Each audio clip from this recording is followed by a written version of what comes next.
before buying a used car. Always check its VIN number, because what you see isn't always what you get.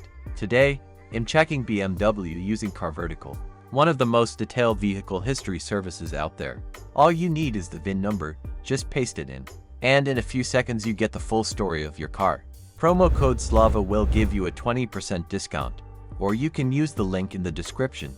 And here's what we found. The report shows several serious issues. First, exhaust system problems. The car has failed emission tests multiple times, which means expensive repairs may be needed soon. But that's not all. According to CarVertical, this vehicle was involved in several accidents. One of them caused damage estimated between 15,000 and 20,000 euros. And there's another, even bigger crash, with total damage exceeding 20,000 euros. That's major structural damage, not just a few scratches. So if someone tells you this car is like new, the data says otherwise. This is why checking a VIN before buying can literally save you thousands. Always check your car's VIN before you buy.